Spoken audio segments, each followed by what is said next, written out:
திரைப்படங்களில் வரும் ஜாம்பியை போல விசித்திரமாக நிற்கும் இளைஞர். பெங்களூருவில் ஜாம்பி போதைப் பொருளின் நடமாட்டம் இருப்பதாக சமூக வலைதளங்களில் காணொளி பரவிய நிலையில் காவல்துறை இதனை மறுத்துள்ளது.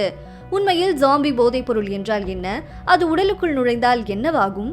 கால்நடைகளுக்கு பயன்படும் சைலாசின் எனும் மயக்க மருந்தை ஃபென்டாயில், ஹெராயின் போன்ற போதைப் பொருளுடன் கலந்து உட்கொள்வதால் மனிதர்கள் உணர்ச்சியற்று ஜாம்பிகள் போல காட்சியளிப்பார்கள்.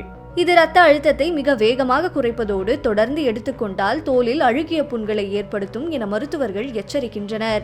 மேலும் இந்த ஆபத்தான போதைப் பொருள் நேரடியாக நரம்பு மண்டலத்தை பாதித்து இதய துடிப்பு மற்றும் சுவாசத்தை குறைத்து மரணத்தை கூட விளைவிக்கும் வீரியம் கொண்டவை.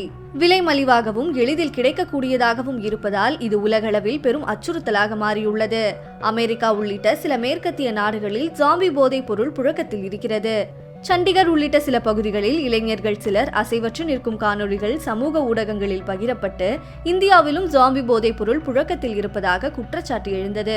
இதில் ஒரு காணொளி சமீபத்தில் பெங்களூருவின் பாகலூர் பகுதியில் எடுக்கப்பட்டது.